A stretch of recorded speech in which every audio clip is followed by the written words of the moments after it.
Howell here, and welcome to the next episode of the Backstory on Marketing and AI. And today we have a very special guest. His name is Glenn Caruso, and I met him, I don't know, a month or two ago at a workshop that he was putting on AI and marketing. And I said, Glenn is one of the guys that I have to interview. For you, for my audience, as you know, I'm writing a book on AI and marketing called The AI Marketing Machine. And if you want to find out more information on that, and obviously sign up for the book, you can find out more information at marketingmachine.prorelevant.com. So, Glenn, I'm going to let you do your own introductions. Glenn, tell us a little bit about yourself, what your background is, and how did you get into marketing? And specifically, then, how did you get into marketing and AI? Sure. Thanks, Guy. It's great to be here, and I appreciate it. I started in advertising. I started at a big agency many, many years ago, and I wound up going from there into cable television and then into online advertising in the late 1990s, early 2000s. So I worked at companies like AOL and Yahoo. But where I really started getting into AI was when I worked at Microsoft in the early 2000s. They were one of the first to integrate AI into their advertising solutions. So I was selling to agencies and brands. And then I just sort of followed along as the industry changed to behavioral advertising, to programmatic advertising, to marketing technology. And that's what led me to my last jobs, which were at Oracle and Adobe, selling their marketing data clouds and marketing clouds and creative clouds, all driven by AI. And I thought it was just a fascinating metamorphosis of the advertising and marketing business. And I did that for a few years. And about 3 years ago, I decided to take a little bit of a break. I had been teaching on the side at University of Georgia, a next generation marketing class. And so I knew what higher ed was about, but I wanted to see what K through 12 was about and what they were doing with AI, because I was really becoming fascinated with it, learning it on my own, which is a great way to learn it. And from there became part of the North Carolina AI Collaborative, helping set the rules for how AI would be rolled out for K through 12. And then about a year and a half ago, I started teaching doing workshops at University of South Carolina on AI to their faculty and their PhDs. How do you integrate AI into your work, writing dissertations, writing lesson plans, writing uh, quizzes and content and creating presentations, as well as how should students be thinking about AI? What are ethical use cases? How do they use it to accelerate learning and retain it and use it for critical thinking? So from there, I started doing my own AI workshops for the Digital Curators, which is the company I created. And now we teach professionals how to use AI in an applied way. Our sessions, like you attended, are very much hands-on. We like our attendees to bring work, either writing, presentations, data analysis, research that they have to do. And as we're teaching the methods and strategies for using AI and advanced prompting, they tend to get their work done, which is really cool because they'll walk out of my workshops and say, oh my God, this 3-page executive summary that was taking me a week and a half to not even complete, I completed in the last 20 minutes. And that's the kind of thing that I really get a lot of joy out of. So that's really my journey up until this point, but love teaching people, love helping them be better. Yeah, yeah. So I have to ask, if you were at AOL, were you the guy that was sending us thousands and thousands and thousands of those CDs? Wasn't me, but do you know, at the time they were the largest. No surprise, they were the largest purchaser of CD-ROMs in the world. Yeah, you were getting them every other day in the mail. Oh yes. When I joined, there were 30 million AOL subscribers. They just deprecated AOL a few weeks ago, and I think there were still people on dial-up paying $15 a month. So sort of fun. Oh man, yeah, that is. It was so funny. I mean, I was thinking of paper in the walls, and And obviously, and it was what it was, and it must have been very effective because he kept doing it. And I'm sure that when you're sending out millions and millions of the of those CDs, they must have been measuring everything. So Well, you joined just because you just wanted to stop getting the CDs. You just stop, do whatever it just takes. stop, I'll pay the please. 15 bucks a month. That's right. That's right. So, one of the challenges, and one of the things that I learned from your workshop was really how to specify and really organize a prompt so you could really get the best results out of it. Tell us a little bit about what you've learned there and what your theories are there. Sure. Well, I think first you've got to think about AI almost, well, not almost. It's a brilliant Stanford, MIT, Harvard assistant who's come to work for you who has absolutely no context. So one of the big things with AI is giving it as much context as possible, including URLs, including as many documents in the attachments as possible. And what I came up with, just having gone through so much on AOI, was a prompting framework that I call Drive F. And what that is, it stands for D for direction. What do you want? What is your overall goal of this? R is always the role. What expert should this AI be? And people will talk about how they get generic information. Well, you haven't told it to be Al Reese from Trout and Reese as a marketing expert, Jay Scheid as an advertising expert, Steve Jobs as a visionary in marketing and new technologies, and whoever else. Zig Ziglar as an expert in sales or a challenger sales expert. So role is really important because it helps set the tone.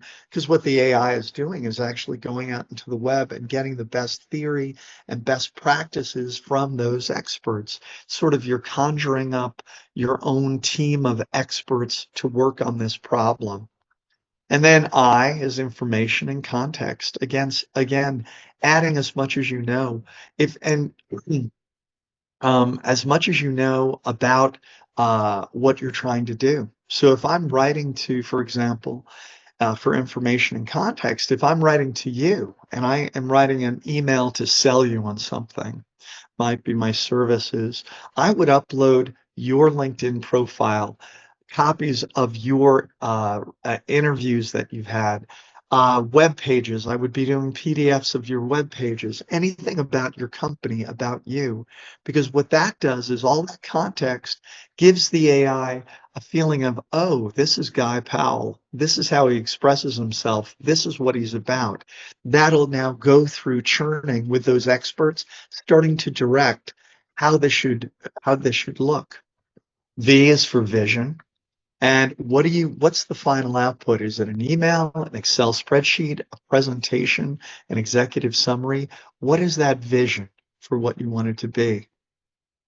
And then also, uh, uh, E is for editing and iterating. This is a human in the loop process. You can't just ask for something and take the first output.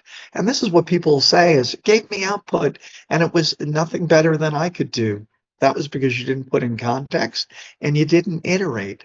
Just like with a smart assistant, you'd say, this is good, but go in this direction. This is good. So it's got to go back and forth. I'll spend hours writing a 3-page letter. This is where critical thinking comes in. It doesn't take less critical thinking to use AI. It takes more because you have to ask the smart questions and give the smart background. And the last thing is F. So drive F, F for feeling. Everything you create has an end user that you're creating it for. How do you want them to feel when they read this, when they see this? I want a guy to read this and feel, you know, like this is somebody who's on the ball. This is somebody I need to partner with. This is somebody that knows his stuff. This is somebody who's genuine. And those feelings are important because people buy on emotion, no matter what you're sending. If it's a status report to your boss, You want them to have a certain feeling after they read your status report. This person knows what they're doing. This is a team leader. This person's indispensable. So making sure you understand who is that end user and viewer of what your output is so that you tell them how you want them to really react to this. And all of this is taken into that AI brain and synthesized. You're editing and iterating. Yeah, interesting. It's interesting. Um, and I've always kind of go back and forth as to how that works. So, like, let's say that I wanted to be a Tony Robbins, and Yeah, I want to write this, as if Tony Robbins wrote it, yeah, and I'm wondering, and I don't know, maybe it's just me, is how does the Chat GPT or the GPT, not chat, yeah, not that one necessarily, but how does it know? How, when I say, write this like Tony Robbins would write it, how does it know how to do that? And I don't know, it's just fascinating yeah, because I think it's critical. yeah, He is the guy. yeah, If you want somebody to sell, he is the guy. And yeah, you wonder how it can take what's out there on him and be able to transform that into what you want to do to write to somebody to look for a job or whatever it happens to be. yeah. That's a great question, Guy. I'll tell you, well, go back to what is an LLM? It's a large language model. What does that mean? It's ingested every bit of language that's ever been written, including what's been written by Tony Robbins or Jay Chiat of advertising or Jesus or anyone or Oprah or anyone. And so what's happening is it's looking, when you say write it like Tony Robbins, it's pulling every bit of Tony Robbins writings that it can find, as well as any of his speeches, as well as anything that he said is a best practice for how you write, but also his writings, and it's starting to it synthesizes that, finds the correlation of what is unique about how Tony Robbins writes. It's actually looking for patterns, which is how AI works in general. So it's looking for the patterns in Tony Robbins's writing, as well as the types of words he uses and phrases and punctuation and grammar, and then applying to what you want. But it's people ask this all the time, how would it know? That's why it's important to ground the information. Like you were talking about with the project you're working on for marketers before, having it pull from a specific place, either from an attachment or from that name of that person or that entity. Like if it's sports marketing, maybe Octagon, which is a famous sports marketing firm.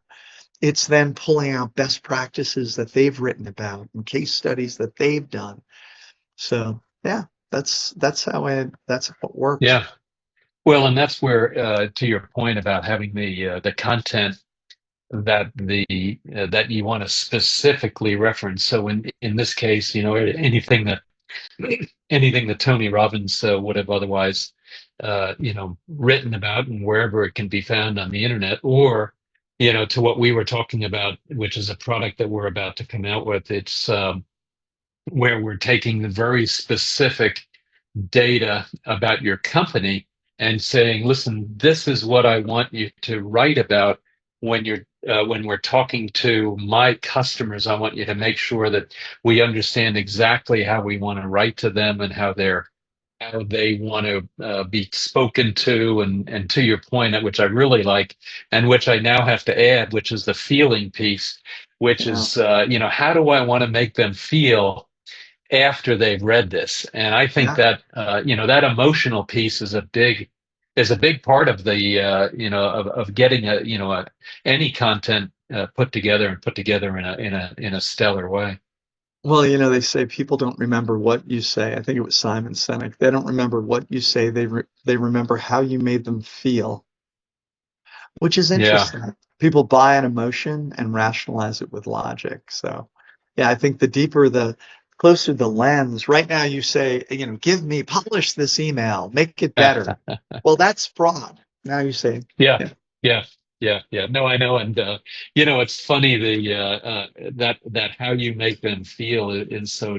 so important. And because you're right. It is how you make people feel and how you get them that next step. And quite often, especially, a lot of us marketers kind of forget that piece. And yet that is why, great creative, really, really great creative focuses on the emotion, and tying that emotion to that brand is so important. You write one to one. I read that about the people writing a book. They said write it for one person. Same thing about advertising and marketing. Who is that? And it's the persona. Who is that one Yeah. person? And what resonates with them? What drives them? Yeah, yeah, absolutely. So now, one of the things that is always interesting about the AI and marketing, especially, and then now your training, is so what is it that you want people to come away with after they're done with the with your training, other than the emotion, of course? Yeah. What is it that you want them to come away with? Hopefully they won't feel like throwing rotten tomatoes at me. I feel like throwing rotten tomatoes at Clinton. That's what I feel in my heart. Now, I think what I really want them to come away with, and I think this is so important for job security, is how do they integrate this into their daily workflow? Okay, so everything is a process that we do. How can we start thinking about using AI in no matter what we do, whether it's writing, or researching or data analysis or creating presentations or anything. Because to really future proof your career and make yourself invaluable, it's to be able to come back and say, this is the process as we've always done it. This is where I've figured out how to insert AI to speed it up, make the output better, stronger, and overall get greater ROI for our company, no matter what role you're in, no matter what role you're in, because that's what leaders are looking for, is they're looking for someone who can help take them into the next stage. Everyone is busy, heads down, just trying to get their work done, trying to get their monthly numbers, their quarterly numbers in. They want somebody who's going to help be the leader and train people on how to use this more effectively, especially as companies spend more and more money on AI tools like Copilot and Gamma and whatever else they're using, Jasper if you're a marketer or an advertiser, and others like what they'll be using when you release your product to marketers.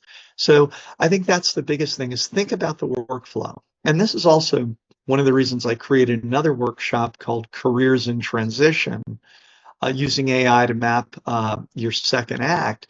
I see such value in older employees. It used to be ageism, and people who were older were getting let go. But now it's that layoffs are cutting across all swaths of generations, whether it's baby boomers, Gen Xers, millennials, Gen Y, Gen Z. And so what you find is that the older people who have 25, 15, 25, 40 years of experience, they've been through the cycles. They know the workflows and how it's been done for years. If they learn AI and figure out how to improve what they've been doing for years using AI, that's a huge advantage, because in the end, you, AI won't be the one making the decision.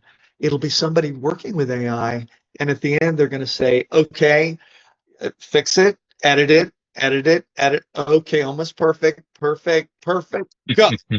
Right? And so they're going to be the ones. So you want to be that one. And if you're Yeah. young, and if you're young, you want to make sure that as you learn your craft at colleges and universities, you're always asking your professors, how do I insert AI? Or you'll probably have to develop it yourself. Figure out, you'll learn the old way, the traditional way, and you'll include your own methods of incorporating AI. Well, it's interesting when you talk about that, and we've got a couple of questions maybe that'll actually get into that specifically. But is the challenge that universities have, I think, is that typically they're several years, if not a decade, behind what's going on in the industry.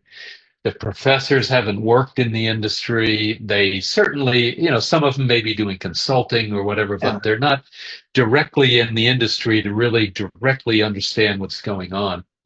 And so what a pure academic might be teaching to a student is going to be different than what an industry veteran might be teaching. And because he's lived it, not only has he lived it, but he knows exactly how it is today. And so then it's that knowledge that somehow has to get into the college student, and then for the college student and potentially that industry veteran to be able to say, well, that is still the old way. AI can help us to do it some new way. And I don't know if you have any thoughts on that at all. Uh, Or at all. oh, Guy, I have a lot of thoughts on that. I totally agree because yeah, if you're someone in the business who's it's such a new business, you're probably not going to leave to go into academia. And you're right, this and AI is changing not even weekly, it's changing daily. I mean, it is AI is increasing at a tenfold rate every 10 months. So it's 10 times better. It's already at 145 IQ now. In 10 months, it will be 10 times better. Something that South Carolina that we initiated is we're actually bringing experts from different companies into the classroom to talk about the current workflow. Mm. And so it might be in, say, like I'm in the communication school and information school at University of South Carolina. So we teach journalism, advertising, public relations, information systems, and sciences. And so what we'll do is we'll bring in people from, say, the advertising department of, ideally, it would be someone like Home Depot or Coke. They're not, are coming in, but companies like that from the advertising department talking about how do they currently do whatever process they do? Like, what is the advertising process? Working with agencies, working independently, if it's in-house, like Home Depot does, a lot of in-house work, and then for creative, and then they use supplemental agencies. How is the current process being used, and how is AI currently being incorporated? I know they have, like in Home Depot's case, they have a lot of AI tools. Not everyone is using them because they haven't been trained, and that's endemic across all businesses. That's not a, and I don't know this for a fact of Home Depot. They're an excellent company, and they're very forward thinking. But what we Yeah. do is we bring these companies in. The students are then charged with doing an inventory of the AI tools they currently have. And the students are charged with how would you insert AI into this workflow? You tell me, like AAF, the American Advertising Federation would go to colleges, give them a real project to work, brands would give them a real project to work on, and they'd come up with an ad campaign. Same thing here. It's the same idea, but coming up with how would you approach this from an AI perspective using the tools we already have in house that we're buying, and what else would you recommend, and what unique ways would you use them? Let the students teach them.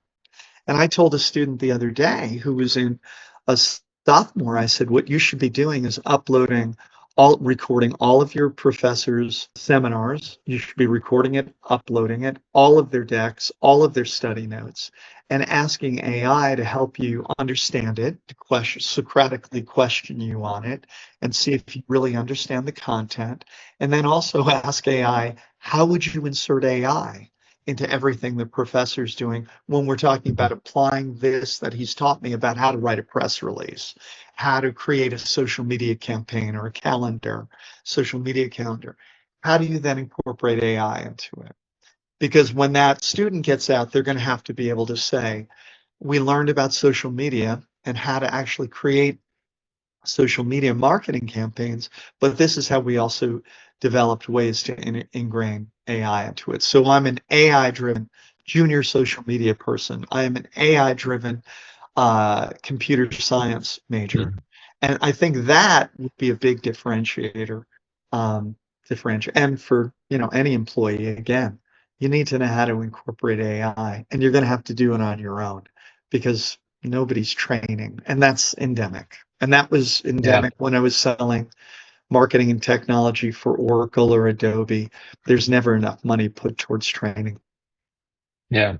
One thing I have a fear of, and that is, so let's say, it's social media or paid search or, paid social, and some of the, whatever the channel is that's driving your business marketing and really, providing a good ROI, and either building the brand or driving lower in the funnel.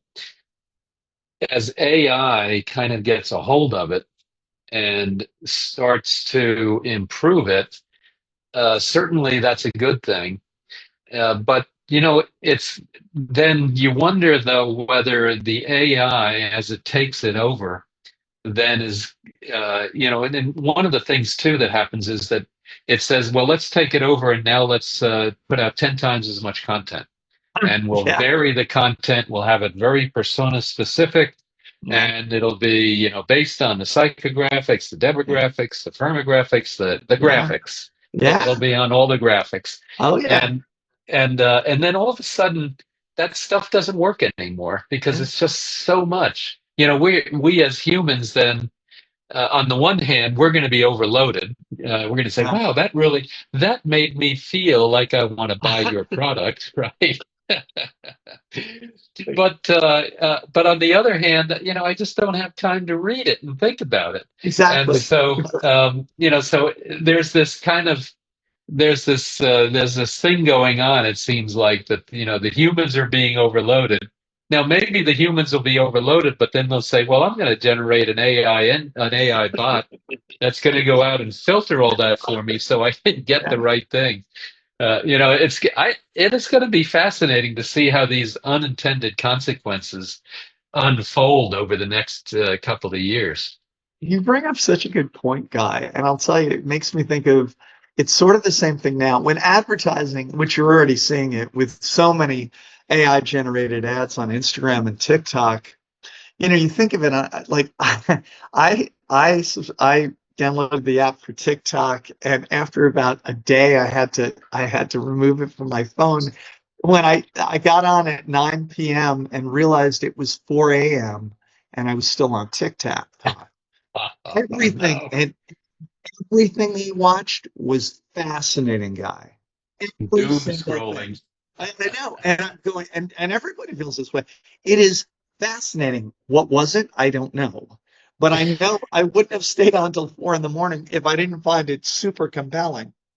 Same thing I think might happen to your point. I never even thought of it with advertising, where you've got great advertising. It's super compelling and it's funny and there's, little vignettes and whatever it is. But after a while, it's just like, I don't even know. It's all so good. And I mean, Facebook's going to be letting you use AI to create all their ads based on best practices from millions of ads. So forget about, Yeah. creatives know best. No, it's based on best practices from millions of ads against Glenn and his unique firmographic geographic that you talked about. So then what does it go to? I think to your point, probably your AI buddy, which you will, you'll be matched up. It'll be your best friend because it'll know everything about you. And as scary as it is or not, it will know everything about you. And I think it will go out and help make the decisions for you and that's when, from an advertising standpoint, now you're actually creating advertising and messaging and content for the web designed for an AI agent, not designed for a human. It's inventory listings. It's reading through the raw inventory listings. It's of Amazon, not going to pages. And so then does it get to the point where it says, really the best dog food for your dog, who we have a DNA test for, is this custom dog food based on price and value. The dog's DNA is in there. We know they have these sensitivities, unlike and for the price and value, that's the product. Versus, I love the Purina ads. I love the Nutrish, the Rachel Ray Nutrish ads. it becomes that. Unless, but what happens to something like Mercedes-Benz or Prada or, some super high-end luxury? I think that'll probably still be driven by, what celebrities and rich people tend to use. But I think it'll be interesting. I think you will have an AI that will help cut through the clutter. Mm. And Yeah, here's mine. He's sitting on my shoulder. Yeah. So I don't know. I agree with you. I think there's going to be these AI bots that we're going to have, and they're going to be able to go out and say, find me a well, it'll even know. It says, guy, based on what you're trying to do, we're renovating our house. Based on that, you probably ought to look at these three vendors for new roofs and blah blah blah, and it'll kind of know, yeah, and it'll set up the interviews, and they'll get their things, and then we'll be able to interview them and read a little synopsis on. But so where do you see us? I mean, today we are in a there's this wave, this tsunami that is just overrunning everything. The yeah. water has been sucked out from the beaches, and now it's come back to the beaches, and we are just inundated with all this cool stuff. But where are we gonna be in 3 years? Any thoughts there as to what this is gonna look like? Oh gosh, it's so hard to predict out with AI gaining speed at such incredible pace. I mean, we're headed towards this AGI, this artificial general intelligence, and what that means is you've got genius IQ in every domain and every discipline, but it can merge it together like a human, so it can go cross across. That's AGI. And some people say we're there. Like even they're saying that GPT-5 is Mm, there. Even Grok, Elon Musk is saying he's there with the latest version of Grok. But then super intelligence, but that's supposed to be like 3 to 10 years, where AI is as smart as everyone in the world combined. So where I see things, where personally see things going is I think we already have our own personal AI assistant. If you ask OpenAI or Claude or Perplexity, say, what do you know about me based on everything I've put into you? It will start giving you a summary of this is everything I know about you, even nuances that you never even thought it was picking up as it gets smarter and smarter. And the more data you're putting in, and it's already able to. I mean, my wife and I went to Portugal. I have a bad knee and we like gardens. We want everything under 15 euros for meals and it's got to be gluten free. And we've liked these, places in the past for these reasons, all that context. It gave this, and I want a minute by minute itinerary from the time I land in Lisbon airport and leave from Porto 2 weeks later. And, what do I do? So it's already doing it, but I think you'll just rely on it more and more. And when it gets built into glasses, which it already is, but like, when it's actually these glasses and it's seeing everything I see, it's hearing everything I hear, um, so it's taking in the world around me like me. Um, I think you'll just depend on it more, and it's genius level. And I think what'll happen is it's very scary to people, but we'll just go into the next phase of what we're able to do. We will not be lolling about, getting fat, getting, grapes served to us by a robot as we're on our velvet chaise lounge. I think just like the washing machine, in minutes of doing a load of laundry versus it used to take 100 years ago or 120 years ago, you'd spend all day, you'd boil a big cauldron of water, put lye in there, dump your clothes in, get scalded, maybe die, spend the whole day with a wood paddle. We got rid of it and we got washing machines. Well, we figured out ways to fill up our time. And I think humans are infinitely creative. So I think we'll just go to a different level. What happens when you've got agents that can do things for you, robots that can do things for you? I think we'll develop our own businesses with yeah. apps. Yeah, I had an interesting. I did a presentation to the University of South Carolina, their athletic department, And it was all the professionals at the university who work with the athletes to help them get to peak performance. So it was strength coaches, nutritionists, dietitians, medical doctors, therapists. One of the sports athletes, sports coach, training coaches came up to me and he said, "I've developed this process where I work with athletes to test their flexibility to get them to peak performance. I put in all their data into this Excel spreadsheet. Then I take a side photo of them like this, raising their hand. Then I overlay a circle that shows like, oh, he does this. Well, excellent is if I can raise it to here, cores if I can, and he has this circle, so he shows all. I go, why don't you go to lovable.dev, input all this, do a prompt saying you're trying to create a flexibility app, put in all of these, take screenshots of that, just take pictures of the Excel spreadsheet, take pictures of the imagery, and he had no training. In 2 weeks later, he came back and he said, I spent 30 minutes. I think I've created an app that can duplicate everything I've been doing by hand, entering all this just by, you can now dictate it.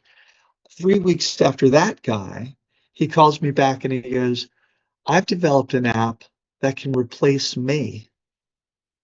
He said, and I could sell this for $75,000 a year for each to a university for each Yeah. sport. So I go, see, this is where they say AI will take your job. Yeah, it will take your job, but somebody will be smart enough to develop the AI app that no one ever thought of that will replace it. Well, I think we'll do this. Each of us could conceivably be building applications that no one's ever thought of because large language models have been trained on all available knowledge for all time, but it hasn't been trained on Guy Powell's knowledge. It doesn't know Yeah. what Guy knows. It doesn't know what Glenn knows. It hasn't had the unique combination of experiences that get overlaid with LLMs and create this new, that taking everything that Guy is and expanding it. And that's where I think people will go. But there's a lot of fear and trepidation now. But Mm. that's where I think things will go. But what do I Well, know? I think and I like your thinking there is I think the other thing that's going to happen is that the liberal arts of historians and writers and literature majors and whatever, their value is going to now go back up Yep. because it's no longer about how to build something or building something. It's kind of like, and unfortunately, the engineers now, their jobs are getting easier and easier. And Yeah. unfortunately now it is, well, what is it that I build? Yeah. And so those ideas are going to come from, I think, the liberal arts majors. And so all of a sudden their value, I think, is going to go up in the world. And it may not be yet, but at some point, and I think that point is going to be very soon. And maybe it's 2 years, 3 years, 5 years, but at some point they're going to be very, very valuable to, because of the way that they think and react and just, their mind works. Well, I believe you're absolutely right. English majors will rule the world. It's the people who can ask intelligent questions. And when you Mm. talk about historians, if we don't know the past, we're doomed to repeat it. And even that, where yes, the LLM knows the history, but it doesn't necessarily know the nuance of it. Mm. That what that means from a human perspective. And so I agree with you. I think, yeah, like coding, forget it. The coders are already, they can't find a job because they're using a senior coder, a senior developer is using Cursor or Claude's code generating tools, or now ChatGPT's code generating tools, and Yeah. others Yeah. like Windsurf, Yeah. I think, is another Yeah. one. You don't need them. You don't need them anymore, but you did need that. You do need that senior developer because again, somebody's got to flick the switch. But yeah, I agree with you. Well, somebody has to today, at least, and I think that might change, but today you need the senior person to really understand the business question and then to translate that into how to instruct and prompt to get the code that you want. And that's then brings me up to the last question. I'd love to spend more time with you, but my last question then is what does this do to the up and coming new marketer? How do they get a job? How do they burst into this market and really position themselves as somebody of value when a Yeah. lot of their value is I can, the senior guy can do it themselves just by dictating it into Chat GPT. Well, I think figuring out like how to be an AI driven marketer from the very get-go, coming up with ways they still need people. You do need junior people to to enter the workforce and to enter your company to move up, but they're going to have to be people who understand AI and how it gets built into the workflow.